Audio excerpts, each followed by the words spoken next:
오늘 주기도문 네 번째 시간입니다. 주님의 나라가 임하시기를 이라는 기도 제목으로 함께 말씀을 나누도록 하겠습니다.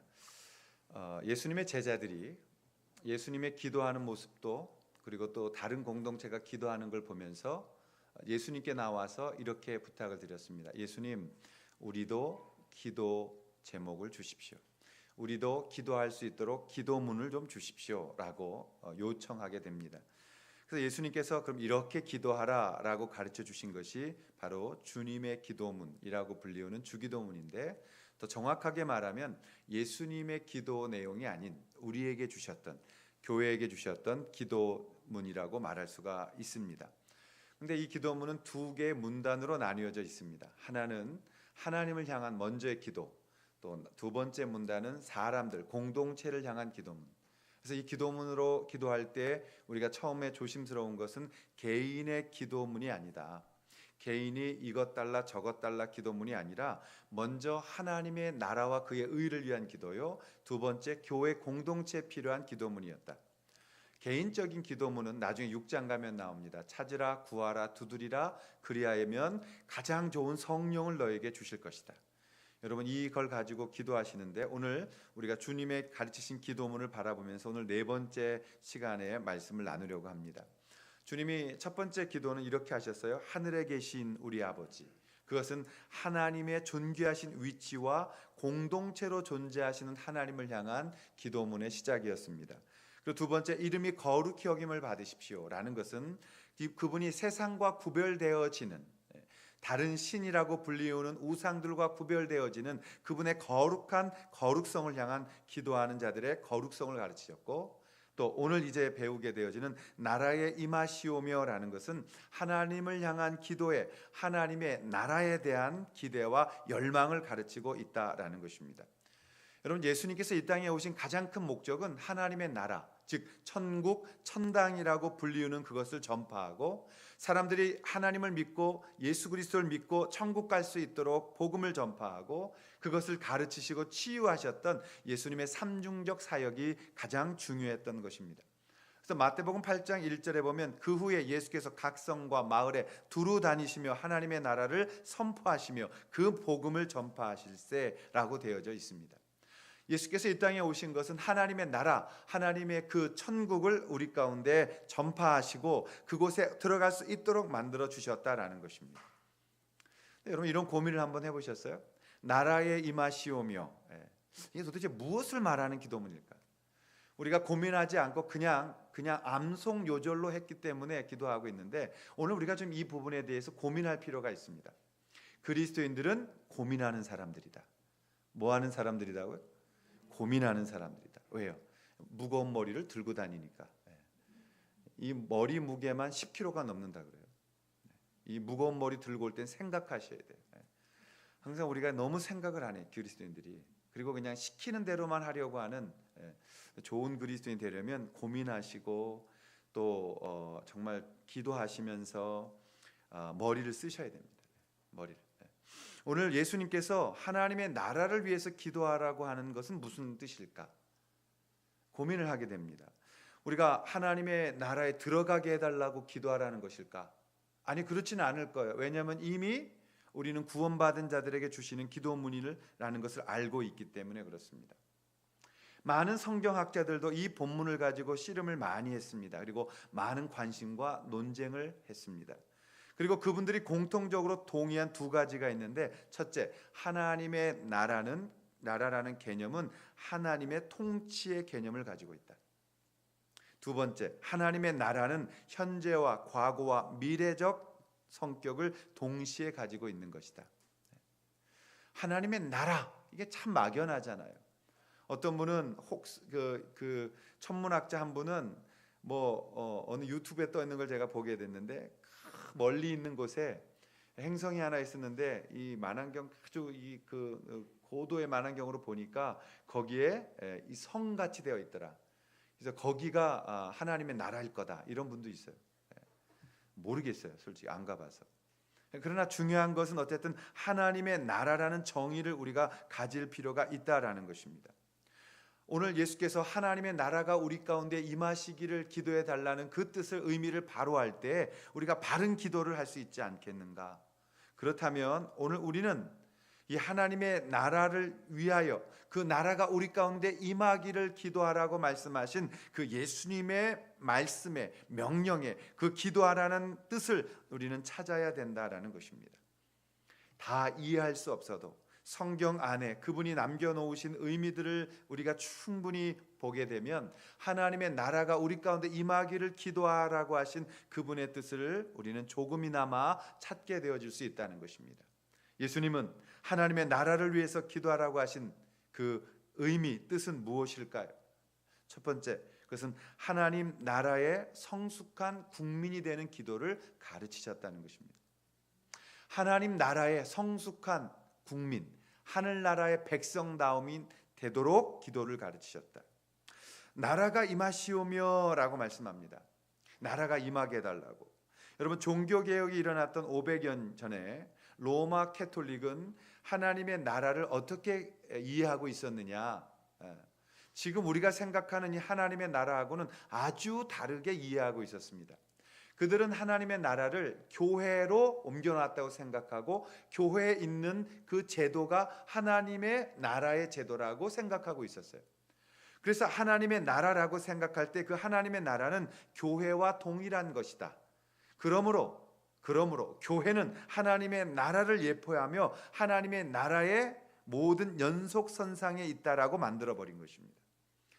이건 어마어마한 그 의미를 담고 있었던 거예요.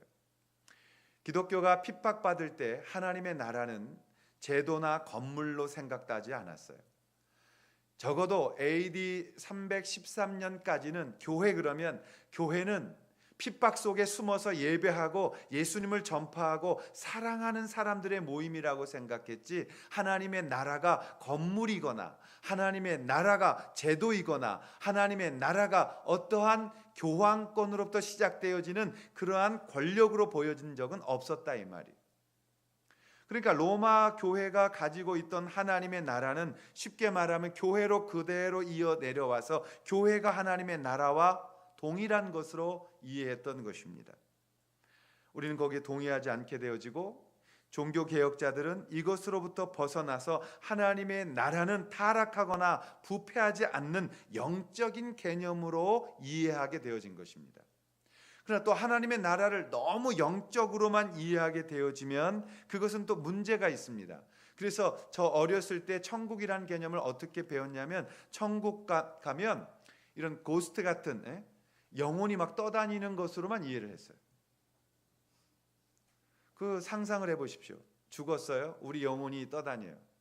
천국이든 어디든 영혼이 거기에 있는데 영혼이 날아다니, 이렇게 몸체가 있는지 없는지 모르겠어요. 근데 만날 때마다 서로 인사하고 지나가요. 김 집사님 안녕. 그리고 영혼이 다니, 이렇게 영혼이 막 다니. 여러분, 그런 천국 가시고 싶으세요? 저는 한참 동안 여기 시험이 들었었어요. 아니, 천국 가서 나도 나를 모르고 나도 아버지를 못 알아보고 그리고 내 영혼이 떠다니는데, 아니, 그런 천국을 왜 가야 되는? 차라리 여기서 인생, 짧은 인생 쌈박하게 살고 끝내는 게 낫지. 어차피 천국 가서 나도 나를 모르면 죽어서 내가 받는 그 나는 내가 아니에요. 고통받는 그 영혼, 지옥 가든 천국 가든 나하고 무슨 상관이 있단 말이에요. 너무 영적으로 몰아간 나머지 천국을 잘못 이해하는 부분도 있었습니다. 오늘 하나님의 나라라는 이 천국, 천당은 어떤 공간적 장소의 개념만이 아니라 이젠 우린 더불어서 어떤 상태의 개념으로 설명되고 있는 것을 보게 되어지는 것입니다. 주님의 통치하시는 상태와 장소와 시간적인 세 가지가 바로 천국이라는 개념 안에 다 들어 있습니다. 그래서 하나님의 나라는 과거적인 개념, 현세적인 개념, 미래적인 개념의 세 가지의 개념도 다 가지고 있는 것입니다. 자, 예수님께서 천국을, 하나님의 나라를 소개할 때 마태복음 12장 28절에 이렇게 말씀합니다. 그러나 내가 하나님의 성령을 힘입어 귀신을 쫓아내는 것이면 하나님의 나라가 이미 너희에게 임하였도다. 하나님의 나라가 이미 우리 가운데 임해 있다는 것입니다. 과거적 개념이죠.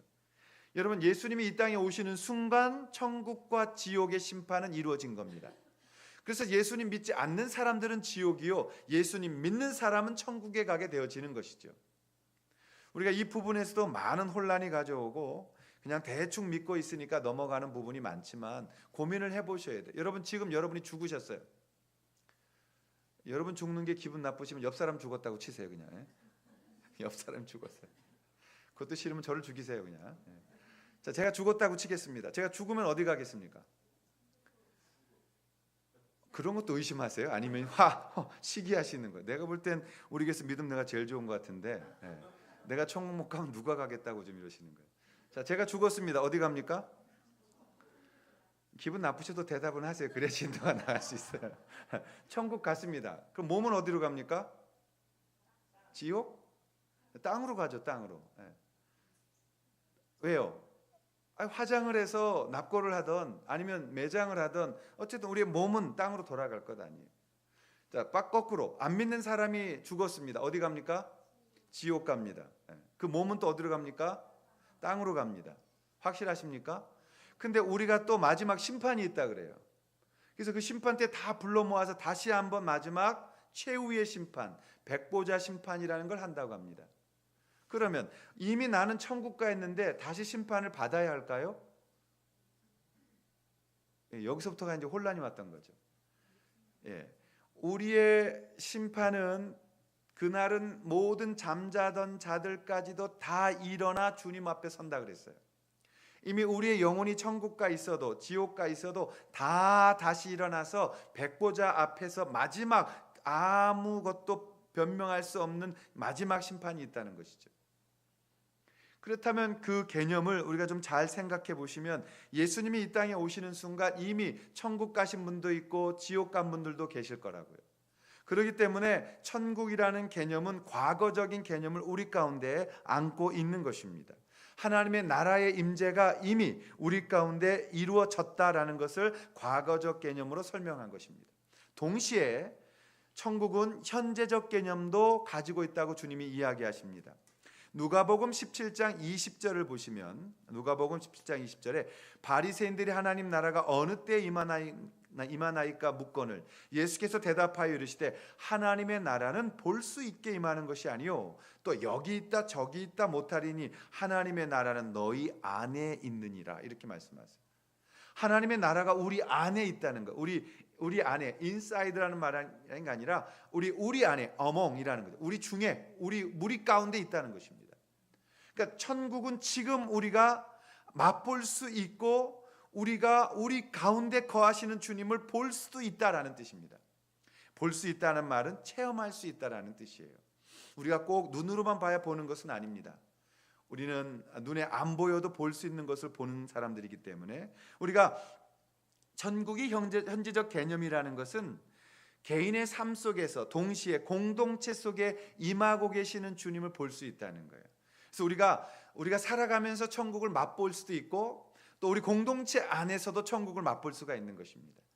우리가 하나님의 나라가 우리 가운데 임할 때 임하는 그 평강, 그분의 그 의의 의로우심, 위로하심, 격려하심, 우리가 함께하면서 기도할 때 그곳에 기쁨이 임하는 주님의 은혜의 평강이 임하는 것들 경험하면서 하나님의 나라를 지금 이곳에서 우리는 경험할 수 있다라는 현재성을 가지고 있다. 또 하나 동시에 천국은 미래적 개념을 가지고 있는 겁니다. 그래서 요한복음 18장 36절에 보시면 예수께서 대답하시되 내 나라는 이 세상에 속한 것이 아니니라 만일 내 나라가 이 세상에 속한 것이었다라면 내 종들이 싸워 나로 유대인들에게 넘겨지지 않게 하였으리라. 이제 내 나라는 여기에 속한 것이 아니다. 주님이 이랬다 저랬다 말씀하셔서 어려운 거예요. 이것이 우리가 통전성이라고 불리우는 것들로 이해해야 되는 거예요. 천국은 과거적 개념, 현재적 개념, 미래적 개념이 있다. 예수께서 내 나라는 이 세상에 속한 것이 아니다. 여러분, 이 세상은 누가 잡고 있는 거예요? 이 세상은 마귀가 잡고 있는 거예요. 에베소 2장 1절 이하에 보시면 우리는 세상에 그때의 그 세상의 권세 잡은 자와 그 세상에 유행하는 것들과 세상의 풍속을 따라서 그 마귀를 따라갔고 마귀가 이 세상을 지배하고 있다라고 말합니다. 여러분, 지금 우리가 살고 있는 이 세상은 마귀 세상이에요. 그런데 하나님께서 예수를 통하여 복음을 전하시고 이 땅을 회복시켜 가시고 계신 것이다. 그래서 하나님의 나라는 이 땅 위에, 이 세상에 속해 있지 않다는 거예요. 지금 우리는 두 가지의 세상에 이제 살게 된 것입니다. 예수님을 믿기 전에는 마귀의 세상 그 죄 아래서만 살았지만 예수님을 믿고 나서는 이제 주님의 나라, 주님의 통치권 아래에서 우리가 살고 있으므로 두 개의 세상을 우리는 경험하고 있는 것입니다.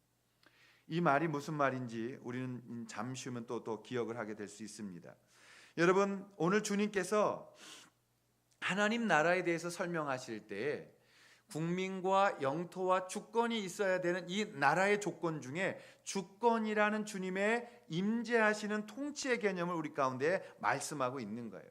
그러니까 나라에 임하시오며 나라가 우리 가운데 임하여 달라고 기도하라는 것은 무슨 첫 번째 뜻이냐면 우리가 하나님 나라에 거하는 하나님의 시민권을 가진 백성답게 이 땅에서 정체성을 인식하고 생각하고 행동하는 사람들이 되게 해달라고 기도하라는 뜻입니다.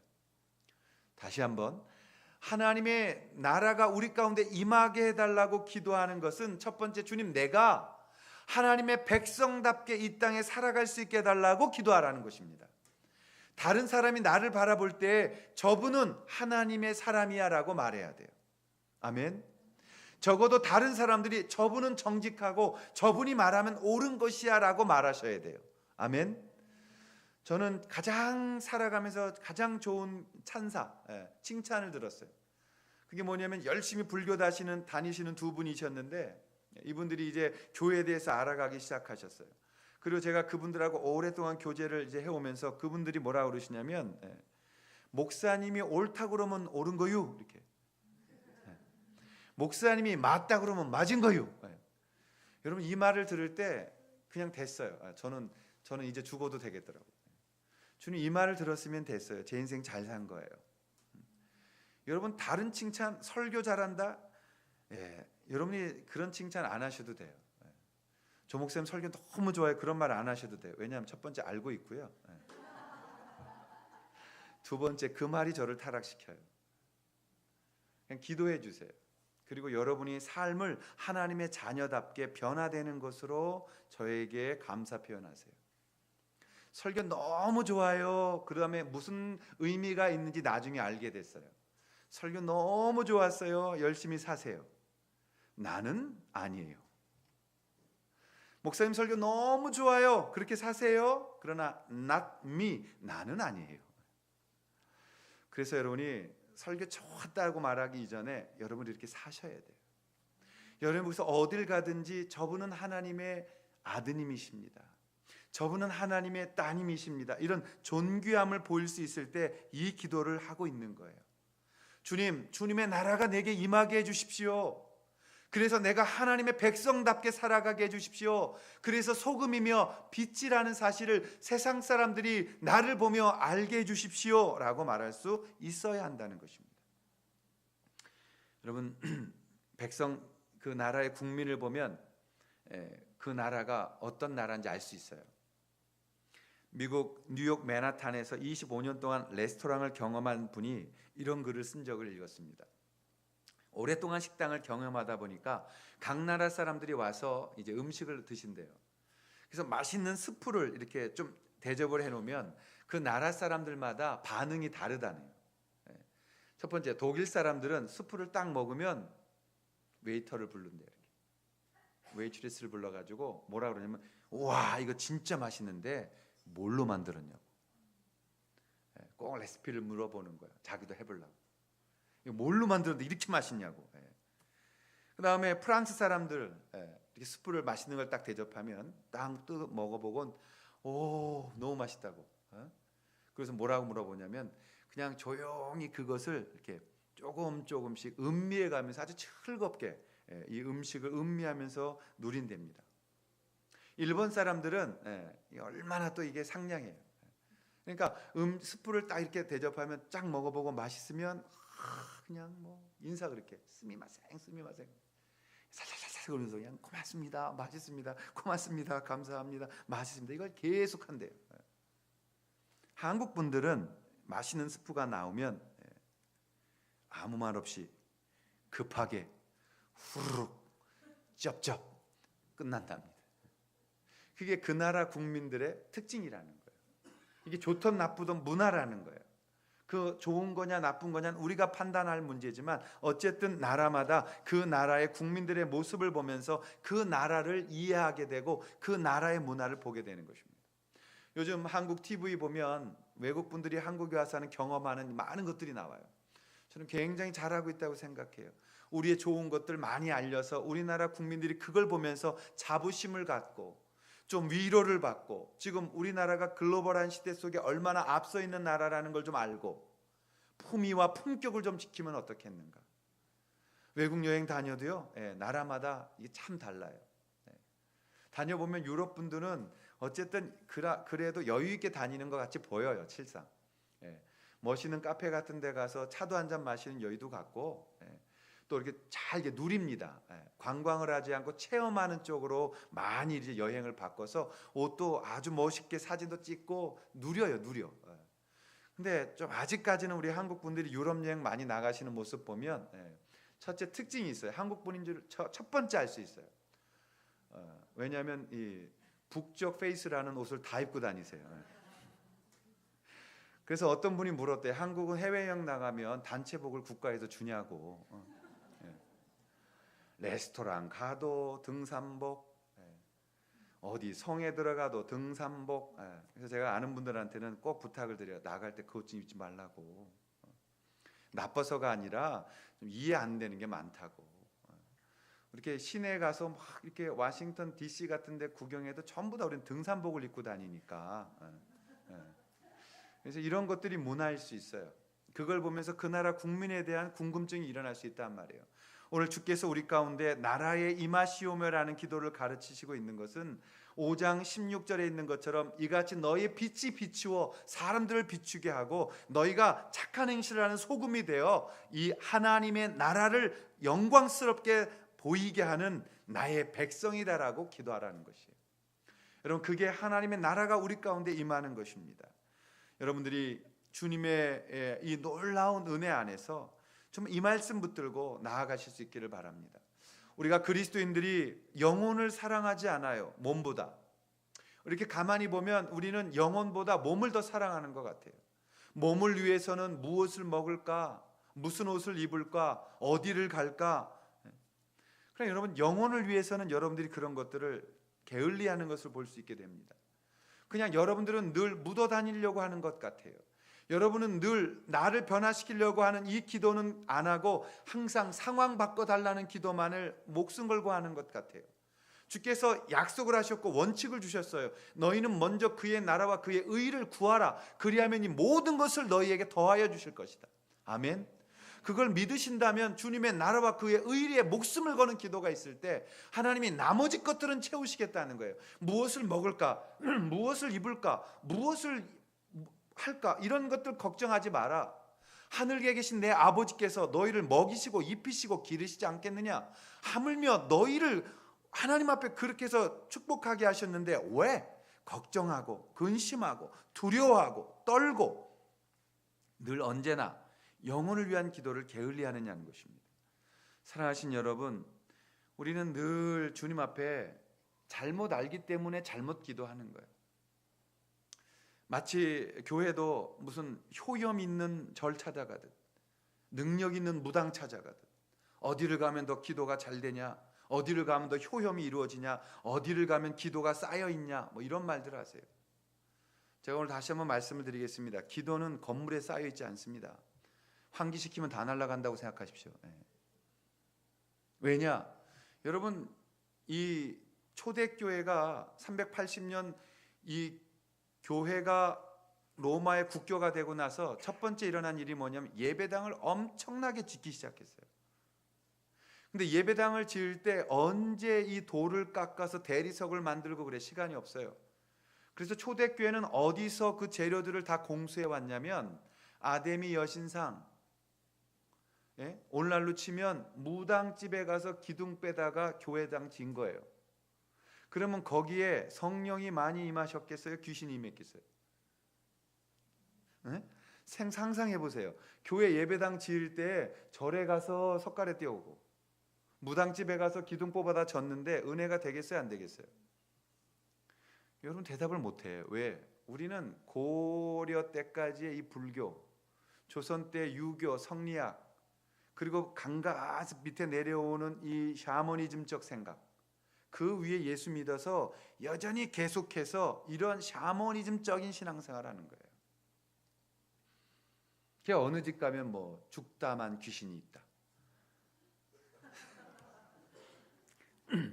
귀신이 죽어야 귀신이죠. 어떻게 귀신이 죽다가 말았어? 그건 졸도한 귀신이지. 그렇게 치면 목 없는 미인 귀신이라는 소리 들어보셨어요? 목이 없는데 어떻게 미인인 줄 알아? 손 보고 하나요? 항상 우리는 그것에 누여서 그 공포에서 벗어나지를 못해요. 그래서 목회자들이 여러분을 향해서 종종 써먹는 게 그건 거예요. 내 눈에서 눈물 나면 넌 네 눈에선 피눈물 난다. 교회 버리고 가면 집안에 저주 임한다. 오늘날 신사돈동하는 분들이 또 이런 일들을 쓰고 있다는 이야기를 제가 이번 주 중에 한 분에게 들었습니다. 여러분 그런 생활 좀 버리세요. 하나님이 여러분을 아들 삼으시고 따님 삼으셔서 예수 그리스도의 보혈로 우리를 인치시고 구원하셨는데 무슨 그런 잡다한 것들이 우리를 따라다니고 무슨 잡다한 것들을 통해서 우리가 그렇게 영향을 받겠어요. 여러분에겐 권세가 있고 하나님의 자녀라는 사실을 자각하시고 좀 아시고 하나님 앞에 당당하게 나아가셔 아들됨과 따님의 힘으로 기도하고 하늘의 것들을 누리실 수 있는 복된 분들이 되시기를 주님의 이름으로 축원합니다. 그게 우리 그리스도인들의 권세예요. 권세. 목회자들에만 주신 권세가 아니라 여러분들에게 그 권세를 주셨다고 종교개혁자들이 수많은 분들이 목숨을 잃어가고 화형당하면서 성경을 번역하고 말씀을 가르치고 로마 교황청으로부터 핍박받았던 거예요. 그걸 우리가 들고 있으면서도 여전히 전보러 다니고 여전히 오늘의 운세 보고 여전히 어디 효험하단 교회 찾아다니고 말이 이상하지. 능력 있는 교회 찾아다니고 효험한 교회 찾아다니고 치유가 일어나는 교회 찾아다니고 정신 차리세요. 주님은 여러분 안에 계시고 여러분 속에서 역사하시고 여러분이 기도할 때 똑같이 하나님의 자녀답게 만드시고 그걸 통해서 소금과 빛으로 빚으시고 그걸 통해서 하나님의 영광을 드러내셨다는 사실 기억하셔서 여러분의 삶이 당당하시기를 주의 이름으로 축원합니다. 하나님의 자녀다우시기를 축원합니다. 어딜 가도 하나님 내 안에 함께 하심으로 내 안에 계신 성령께서 역사하시고 나를 통하여 하나님의 일을 드러내시는 놀라우신 하나님의 임재하심이 함께 하시는 그런 복된 성도들의 걸음이 되실 줄 믿습니다. 두 번째, 예수께서 이 기도를 가르친 이유는 무엇이냐? 두 번째로는 하나님의 나라를 확장해 가는 지상 위임 명령을 기도하라는 것입니다.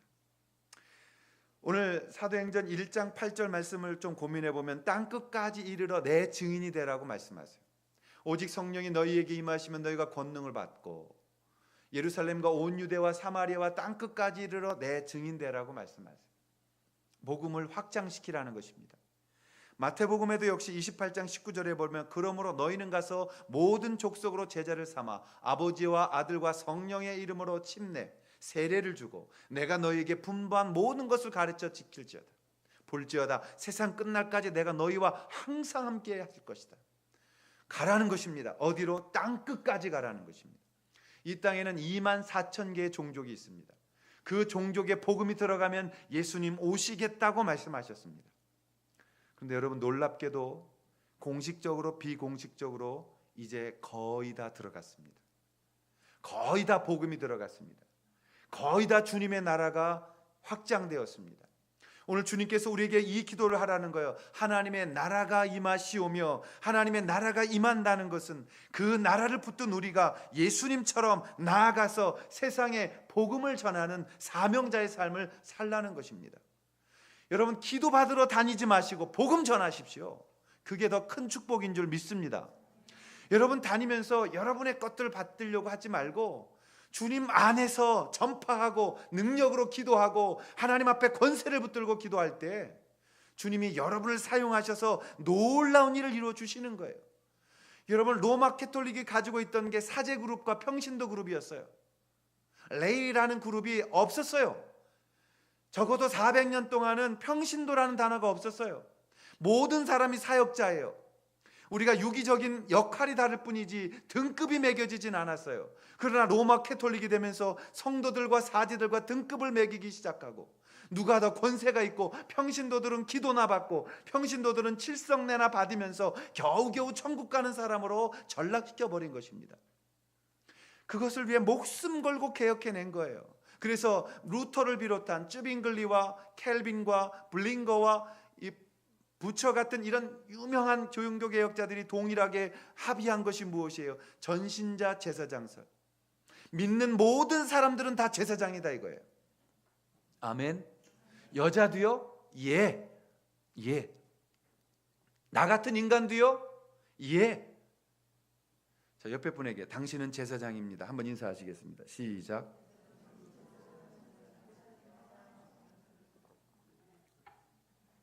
한 번만 더. 왜 못 믿으시나요? 시작. 여러분이 제사장이에요, 제사장. 저만이 아니라 오늘날 강대상에는 목사만 올라오는 것이 아니에요. 다 올라올 수 있는 거예요. 강대상은 특별한 지성소가 아니에요. 신발 벗고 올라가는 분들은 강대상을 좀 아끼려고 하는 거지, 여기가 특별한 장소가 아니라고요. 특별한 게 아니라고요. 우리 모두가 다 함께 주님 안에서 예수 그리스도를 믿는 순간 제사장이 되어 큰형 되시는, 맏형 되시는 예수님을 따라 담대히 지성소로 하나님 앞에 나아간다고 말씀하고 있어요. 그리고 모든 믿는 자들은 사역자라는 전신자 사역자설도 그들이 동의했어요. 이거를 한국교회가 왜 말을 안 하는지 모르겠어요. 종교개혁자들은 다 같이 예수 믿을 때 전신자 제사장이며 동시에 모든 사람이 다 함께 사역해야 된다는, 모든 믿는 자가 사역자라는 개념을 가지고 있었어요. 그래서 직업 소명서를 칼빈이 외쳤고, 우리가 있는 그 일터가 하나님의 선교지며 하나님이 함께 하시는 곳이라고 그렇게 외쳤던 것입니다. 다시 종교화되니까 예배당 속만 예배당이라는 성전 제사라는 말이 나오게 되고, 다시 종교가 이렇게 갇혀지니까 목사님들만 어떤 일을 해야 되는 것처럼 얘기가 되고, 이런 건 잘못된 것이에요. 주께서 우리에게 말씀하십니다. 목사들만 땅끝까지 이르러 복음 전파하라, 이렇지 않았어요. 선교사들만 땅끝까지 가라고 말씀하지 않았어요. 우리 모두가 이 땅에서 나아가는 것입니다. 여러분, 주님의 나라가 더 시급한 거예요. 저는 여러분들이 좀 넓게 보셨으면 좋겠습니다. 저희 셋째를 미국에서 임신했어요. 임신했다는 소식을 듣고 저와 제 아내가 보름간을 우리가 굉장히 우울했어요. 그래서 저희 막내한테 굉장히 미안한 마음을 갖고 있어요. 사랑하지 않은 게 아니라 한참 논문을 써야 됐고 이제 막바지 공부를 해야 되는 그 시점에서 굉장히 우리가 하나님 앞에 참 조심하면서 이 돌아갈 준비를 하고 있었는데, 덜커덕 임신했다는 소식을 들으니까 야, 이게 어떻게 할 수가 없더라고요. 굉장히 힘들었어요. 근데 저희 아내가 더 힘들었던 거는 그 감기인 줄 알고 미국의 그 나이킬이나 이런 아주 무서운 독한 약들을 많이 먹은 거예요. 그럼 어떻게 해야 되겠어요? 우리 출산한부들은 잘 알지만 감기약 이런 거 막 먹지 못하게 한단 말이에요. 근데 그걸 많이 먹었으니 애가 문제가 있지 않겠는가, 거기에 아내가 두려워하고 있었어요. 그래서 보름이 지나고 제정신이 차려졌을 때, 심지어는 우리가 언제 합방했냐고 날짜까지 찾아봤다니까요. 그 아내, 떨고 있는 아내를 향해서 제가 이렇게 얘기를 했어요. 여보, 하나님 주신 선물인 것 같아. 그리고 혹시라도 약 때문에 아이가 문제가 생기면 우리가 이런 아이도 하나님 앞에 정말 잘 기를 수 있다는 모본을 좀 보이자. 어차피 입양도 하는데 우리가 혹시라도 우리 잘못 때문에 이 아이에게 문제가 있다면 우리가 이 아이를 더 잘 기르면서 하나님 앞에 아름답게 함께 가자. 그때 아내가 눈물을 흘리면서 고맙다고, 마음에 평안이 생겼다고. 그래서 아이를 이제 낳았죠. 약에 문제가 있었어요. 애가 너무 튼튼해요. 걷잡을 수 없이 튼튼해요. 걷잡을 수 없이 애가 건강해요. 여러분, 하나님이 내게 주시는 상황, 변화시켜 달라는 기도도 중요하지만 그것을 멋지게 끌어안고 갈 수 있는 사람이 되는 건 더 중요한 것입니다. 우리는 늘 상황 바꿔달라고 기도하는 것에 시간 다 뺏겨요. 여러분, 주님이 우리에게 기도 가르치실 때 상황 바꿔놓는 것은 두 번째예요. 첫 번째, 주님이 우리 가운데 원하시는 건 어떠한 상황이든 그 상황을 이기고 우리에게 맡겨진 일을 감당하라고 하시는 게 첫 번째예요. 우리가 주님 앞에 해야 될 것은 무엇입니까? 하나님 나라가 확장되어지는 확장성에 있는 것이에요. 여러분 기도 제목에 매여서 하나님 나라를 들고 나가는 것에 등한시하게 된다면 그건 문제가 있는 거예요. 아니요, 목사님 저희 교회는 전도 안 해도 사람들이 너무 밀려와서 문제인데요. 이렇게 말씀드릴게요. 회개하셔야 돼요. 회개하셔야 돼요. 그리고 슬피 우셔야 돼요. 그건 불행입니다. 하나님 앞에 전도하지 않는데도 우리 교회는 크는데요. 이제부터 조심하셔야 돼요. 타락할 수 있는 것이에요. 여러분, 전도하지 않는데도 사람들이 밀려온다는 것은 자랑이 아니에요. 그건 어느 교회가 울고 있는 거예요. 왜요? 수평이동이니까요. 어느 교회는 한 명의 집사님이 빠져나가서 애통하고 있을 때 어디서는 웃고 있는 것을 하나님의 나라의 확장이라고 말하지 않습니다. 하나님의 나라의 확장은 아직도 예수 알지 못하고 죽어가고 있는 3천만이 넘는 저들을 향해서 우리가 복음을 들어야 하고, 아직도 이슬람권에 나아간 25억의 복음을 들고 가야 되고, 아직도 아프리카에 굶주려 죽어가고 있는, 스리랑카에서 굶어 죽어가고 있는 하나님의 사람들의 복음을 듣지 못한 그들에게로 우리가 가야 되는 것이에요. 언젠가 보았던 영상이 있었어요. Come by here이라는 영상이었어요. 복음 들고 선교사가 갔을 때 그들은 기다렸다는 듯이 선교사를 맞이하면서 그 복음으로 인하여 춤을 추며 마지막 선교사에게 이런 말을 했어요. 왜 이제 오셨나요? 왜 이제 오셨나요? 내 부모님이 돌아가셨는데 왜 이제 오셨나요? 저는 그 소리를 듣고 그때부터 선교를 향한 모든 힘을 쏟을 수 있었어요. 많은 나라를 다녔지만 좋은 나라를 다녀본 적 없었어요. 정말 한 군데 수없이 다녔어요. 미얀마, 태국, 또 우리가 선교했던 몇 지역들은 집중적으로 다녔어요. 근데 안타깝게도 가면 제 스케줄은 똑같았어요. 공항에 내리면 선교사님이 마중 나와 태우고 숙소에 데려다 놓고 와서 집회하고 돌아보고 다시 숙소에 데려다 놓고, 그래서 어디가 뭐가 있는지 잘 몰라요. 다녀본 적이 없었어요. 그런데도 그때마다 영혼들이 살아나고 하나님 나라가 확장되는 것에 우리는 감사할 수 있었다라는 것입니다. 사랑하신 여러분, 하나님의 나라는 이 세상에 속하지 않았다는 뜻은 지금도 전투 중이라는 것입니다.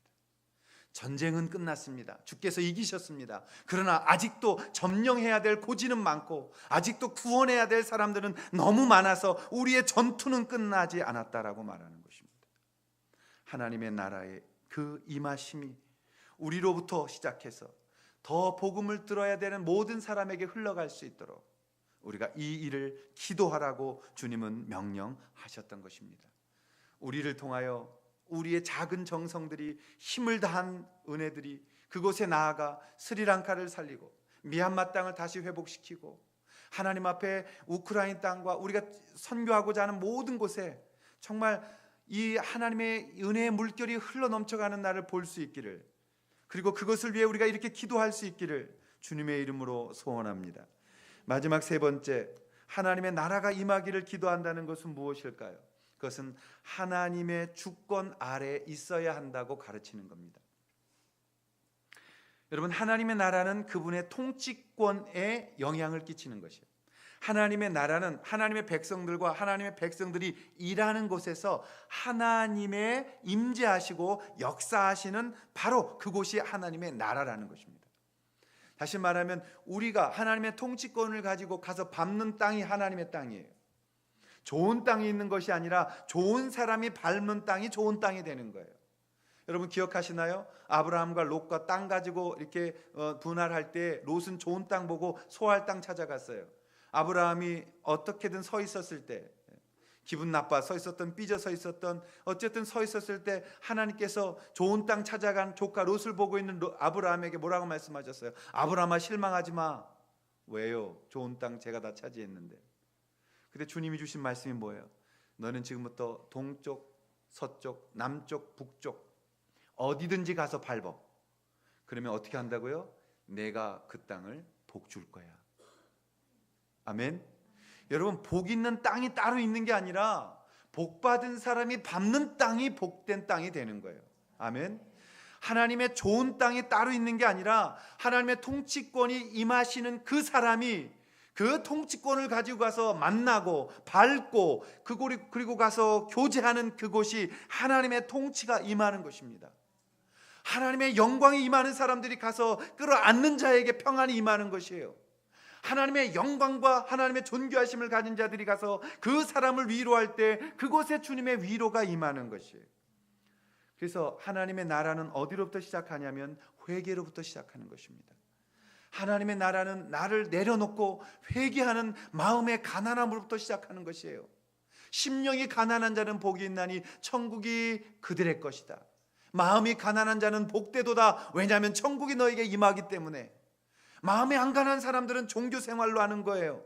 교만하고 하나님 앞에 다스려지지 못한 자들의 그 기도는 종교적 기도예요. 그러나 하나님 앞에 훈련되어지고 가난한 마음을 붙들고 주님 도와주세요라고 애통하는 그곳에 성령이 위로하셔서 함께 하셔서 임재하셔서 하나님의 나라가 그곳에 임하는 것을 보게 하는 것입니다.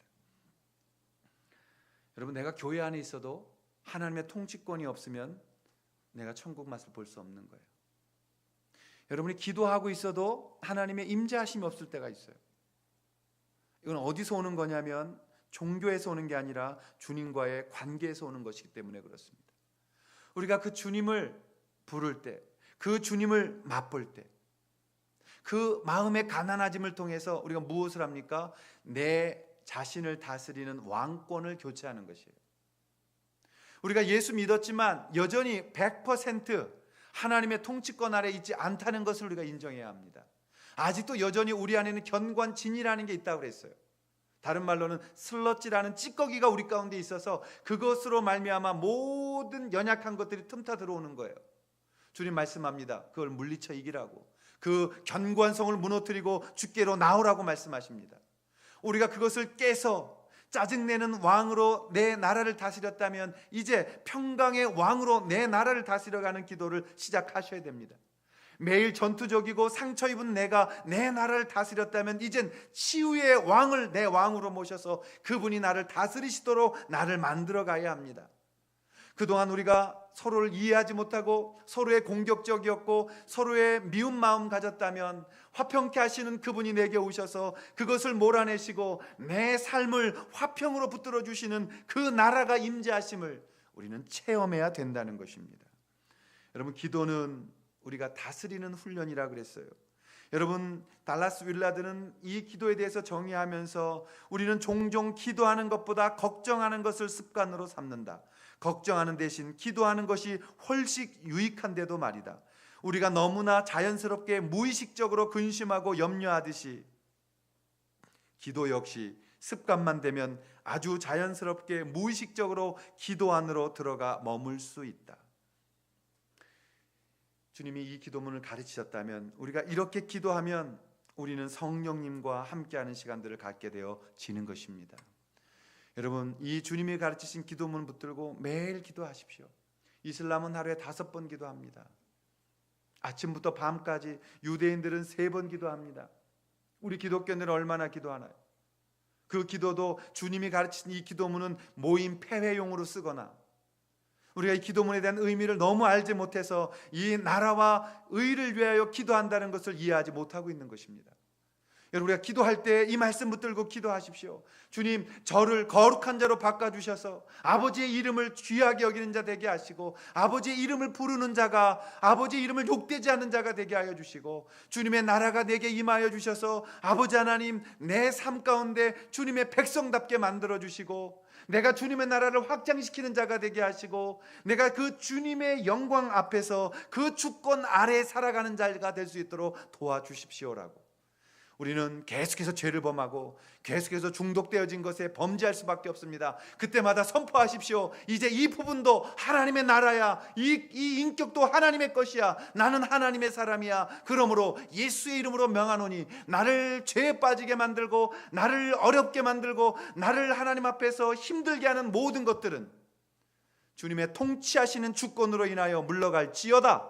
우리가 그것을 외치게 되어질 때 죄를 이길 것이며 승리하게 될 것이며 그 모습을 들고 나아가서 복음을 전하게 될 것이며 그 모습으로 말미암아 하나님의 자녀라는 위대한 칭찬을 얻게 되어지는 것입니다. 이 기도를 붙들 때, 그리고 이 기도를 행할 때 우리는 오늘 이 나라가 우리 가운데 임하는 것들을 체험하게 될 것입니다. 그렇게 사십시오. 그것이 주님이 이 기도문을 가르치신 이유입니다. 한 주간도 이 기도문 붙들고 몸부림치며 승리하십시오. 더불어 어깨 펴십시오. 여러분, 뭐가 없다고, 내가 지금 상황이 어떻다고 세상 것으로 움츠러들지 마십시오. 세상은 우리를 건들 수도 없고 세상은 우리를 어떻게 할 수도 없습니다. 이게 없으면 굶어 죽을 것 같지만 아니요, 그렇지 않습니다. 하나님이 나를 먹이시고 하나님이 나를 입히시는 것이라고 약속하셨기 때문에 우리는 어떠한 상황 속에서도 세상에 굴하지 않게 되어지는 것입니다. 당당하십시오. 뭐가 조금 없으면 그냥 이렇게 허리 구부리고 다니시는. 여러분, 제가 볼 땐 여러분 있을 때나 없을 때나 똑같아요. 잘 나가실 때도 별로 그렇게 저한테 밥 산 적 없으셨고요. 없어도 못 사시니까 그냥 당당하세요. 괜찮아요. 주님의 자녀들은 세상의 것으로 당당한 게 아니에요. 뭘로 당당한 거예요? 하나님의 은혜로 당당한 거예요. 나를 부르신 그분의 사랑으로 당당한 거예요. 그리고 세상을 향해 나가서 세상을 이기는 자의 삶을 사는 것입니다. 오늘 주님의 이 은혜 붙들고 허리 펴시고 어깨 펴시고 세상을 향해서 당당하게 나가시고 필요한 것들은 기도하시고, 그리고 주님의 아들다우심으로 하나님의 나라가 임하시는 그 영광을 여러분들이 체험하시고 경험하시고, 그리고 복스러운 복된 것들을 누려져가는 그런 귀한 삶이 되시기를 주님의 이름으로 축복합니다. 기도하겠습니다. 하나님 아버지, 우리가 이 땅 살아가면서 세상 바라보면 늘 염려거립니다. 걱정거립니다. 근심거립니다. 그러나 주님, 어떤 상황에도 주님은 이기게 하시고 어떤 상황에도 살 길을 여시고 어떤 상황에도 주님 영광 거두시는 걸 잘 압니다. 하나님 아버지, 우리가 간구하는 대로 응답하여 주시기를 바랍니다. 우리가 기도하는 것대로 응답해 주시기를 바랍니다. 그러나 더 좋은 것을 주시기를 원하신다면 주님 뜻대로 되어지기를 원합니다. 하나님 아버지, 걱정하거나 염려함을 내려놓고 주님 앞에 서게 하시고 한 주간도 당당하게 하나님의 아드님 따님처럼 승리하도록 인도하여 주시옵소서. 이제는 우리 주 예수 그리스도의 은혜와 하나님 아버지의 사랑하심과 성령님의 교통하심이 오늘도 그 나라가 우리 가운데 임하기를 간구하는 귀한 하나님의 모든 자녀들 머리 위에, 교회 위에 영원토록 함께하여 주시기를 간절히 축원하옵나이다. 아멘.